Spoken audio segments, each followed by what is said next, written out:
diceritakan, ya Nabi Allah, fal wudu haditsni anhu, tolong ceritakan wudu, tentang wudu kepada saya ya Rasul. Apalah, terus Rasulullah menjawab, kemarin tidaklah kalian yang menyiapkan air wudu, habis itu berkumur-kumur dan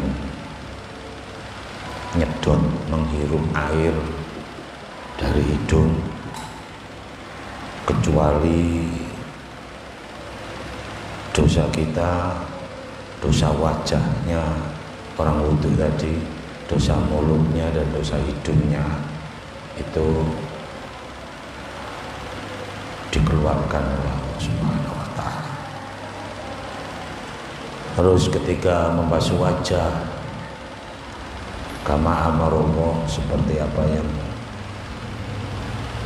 diperintahkan oleh Allah. Kemarin sudah kita bahas batasnya wajah, yang mana saja wajah itu, dan itu dipenuhi, maka dosanya wajah keluar dari tetesan air dari dagu. Misalnya nanya, lo kemarin tadi yang di atas ketika kumur-kumur menghirup air dari hidung, itu dosanya wajah hilang. Kira kok wajah lagi? Ini ada yang menafsirkan sebagiannya dosa tadi hilang dengan kumur-kumur dan menghirup dari hidung, sebagian yang lain itu hilang dengan basuh wajah. Nah, gitu.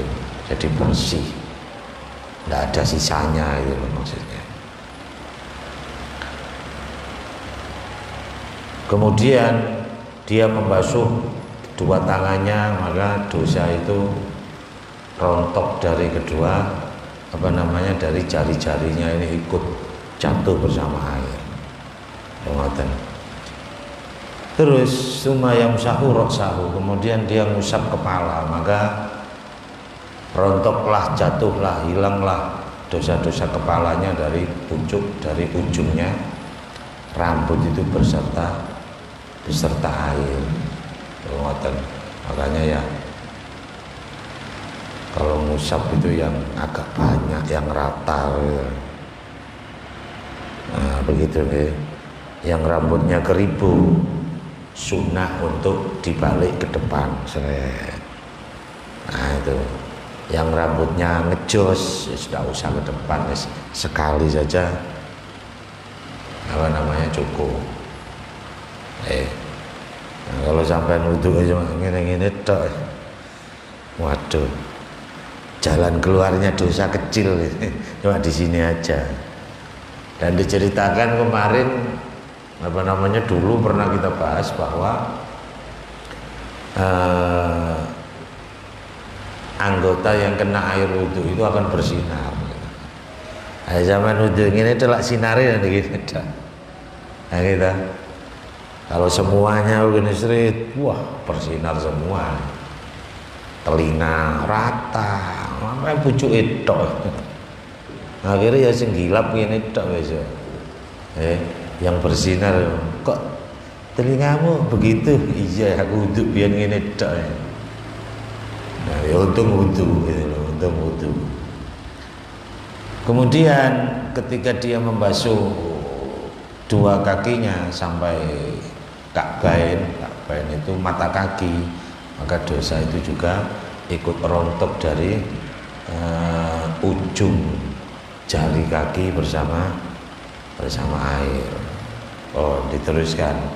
Fa'in huwa qoma fasolla, kalau dia mau mendirikan sholat, habis itu dia sholat. Fahamidallah, kemudian dia memuji Allah Ta'ala. Wa anta alai, menyanjung Allah Subhanahu wa Ta'ala. Wa majjadahu billadhi huwa lahu ahlun, dan mengagungkan Allah dengan billadzi huwa lahu dengan bacaan-bacaan yang sudah ditentukan di dalam sholat ini. Allahu Akbar, sudah ditentukan Allahu Akbar. Allahu Akbar kabira walhamdulillahi katsira, ada aturannya. Allahu Akbar, Allahumma ba'id baini wa baina khotoyaya, ada aturannya. Rukuk terus membaca, ya dibaca.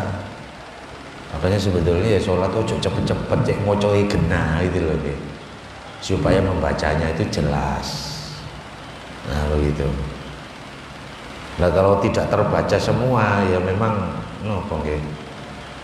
kalau sah ya sahnya sah. Ya cuma kan tidak sempurna kesunahannya kan begitu. Kalau santai itu kan enak kan. Nah apa-apa ayatnya pendek terserah. Senengannya awak-awakan ya cepet. Cuma ya rukuk itu ya kalau bisa ya subhana rabbiyal azim wa bihamdi, subhana rabbiyal azim wa bihamdi, subhana rabbiyal azim wa bihamdi, sami Allahu liman hamidah. Begitu. Enggak dibaca sekali terus bangun. Habis bangun Rabbana lakal hamd, rukuk. Ya enggak masalah sebetulnya, begitu enggak masalah. Cuma kalau kepingin tenang, nah ini memuji kepada Allah yang enak. Sami Allahu liman hamidah, Rabbana lakal hamdu mulkus samawati. Dan enak tuh, enak. Nah, kalau dia mau sholat terus memuji Allah, menyanjung Allah, mengagungkan Allah dengan bacaan-bacaan yang sudah ditentukan, yang diajarkan oleh Rasulullah Shallallahu Alaihi Wasallam. Wa farragha, iki sing rada repot iki. Wa farragha qalbahu lillahi taala, dan mengosongkan, membersihkan hatinya. Memang pas sholat itu Allah saja. Ini repot ini. Tapi masuk sampai tuwek begini kita terus apa namanya? Nggak usaha. Gitu. Mengosongkan hati. Allah dok. Si apa caranya, wis? Bagaimana caranya? Ya belajar. Nanti dicoba lagi. Sholat isya dicoba lagi. Ba'diyah isya dicoba lagi. Terus begitu. Usaha, namanya usaha. Ini sing repot ini. Sing ngomong ya gak iso sehat. Apalagi tadi imam, waduh soro. Gitu. Imam sholat Allahu Akbar, kepingin lama, makmumnya nuntut cepet. Nah, ini. Begitu dicepeti ada yang protes, Pak ojo cepet-cepet, asam uratku tinggi. Repot itu. Gitu. Tadi imam wis pikirannya make kan. Nah, apalagi imam masih muda, wah. Kita kan khusyuk kan mas. Itu yang sudah bisa jadi imam loh ya. Apalagi kita yang belum waktunya jadi imam kok ngimami, oh tambah nakman mas. Tambah parah ya. Nah, biasanya kalau sudah tua, nah itu mengunjak sudah tua kan pikirannya itu sudah tidak begitu mikiri rumah bagus, tidak begitu mikiri mobil bagus. Biasanya kehusuan itu mulai tambah. Kan syahwatnya atau keinginannya itu kan kalau sudah tua kan kurang. Nah gitu. Udah biasa seneng kikil karena sudah tua. Ya sudah pasti mikir kikil. Kenapa? Biarpun kepingin ya wis 3 dolanan tok wong kikinya wis. Bawah ada atas tidak ada, yang atas ada bawah tidak ada. Mau digigit sebelah mana ya coba. Nah itu terpaksa harus tidak mikiri gigit. Nah itu makanya imam itu kalau sudah tua itu ojo dipensiunkan. Nah, kecuali kalau tua terus bacaannya rusak. Gitu. Misalnya dotnya sudah hilang, bilang fa sudah ganti pa. Al-Fatihah, Al-Fatihah, wah gantiin wis ngono. Diganti. Gitu. Bilang sin dengan sin podo sama. Nah, ya diganti enggak apa-apa, wis mohon maaf Pak Imam. Nah, imamnya ya harus tahu diri, wong sudah wacananya sudah berubah semua begitu, mbok ya mundur. Jangan mikiri insentif itu yang dipikir ya sahnya sholatnya, terus jamaahnya ini yang dipikir sahnya sholatnya jamaah, wong jamaah ya ada bacaannya yang enak, kan tidak sah yang bacaannya fasih.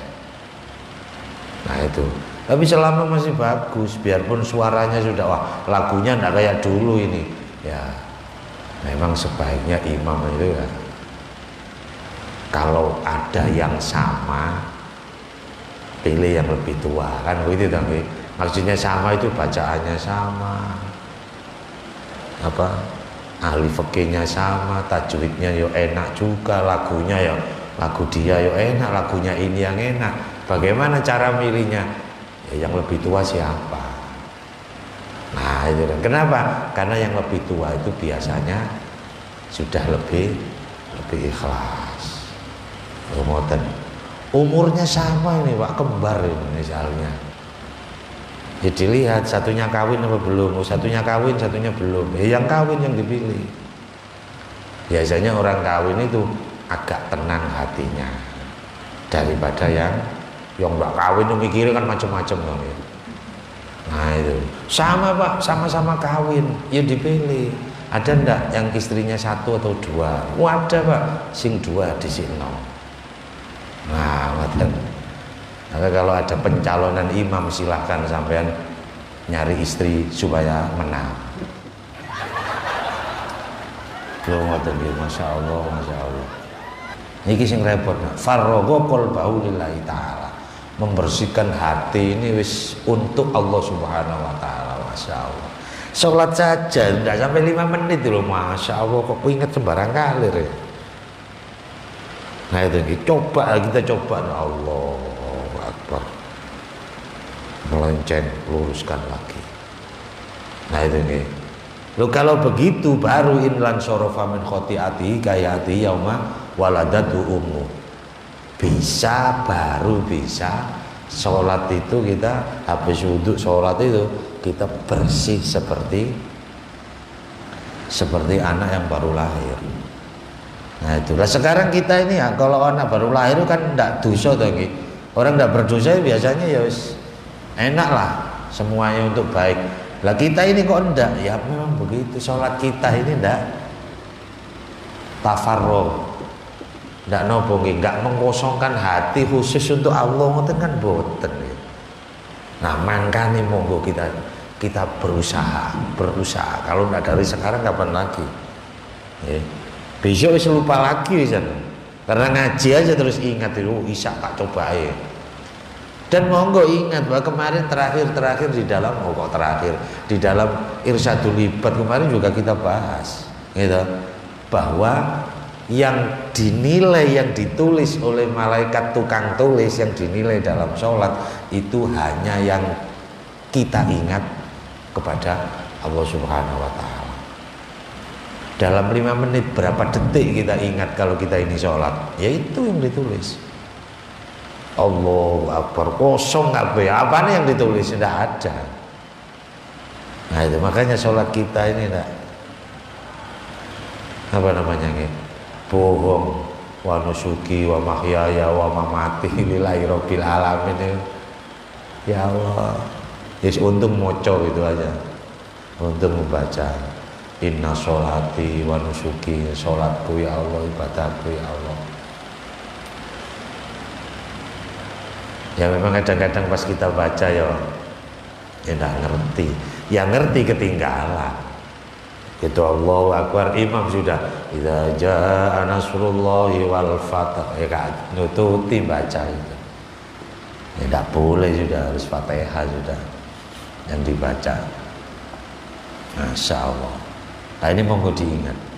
Jadi memang sholat itu ibadah yang paling besar Pak sebetulnya. Kalau sholat kita benar, yang lain itu nanti ikut benar, Pak. Urusan di akhirat juga begitu. Kalau sholat kita sudah urusannya lancar, nanti urusan haji, urusan puasa, urusan zakat, insya Allah itu diurus. Nah, sudah seret, conteng-conteng doain sama malaikat di sana. Tapi kalau sholat kita ini sudah ruwet, kadang males, males, tidak jamaah, ngelambiar, habis itu tidak wiritan, tidak astagfirullahaladzim, misalnya, ya sudah. Ya apa ya, begini terus kita ini akhirnya.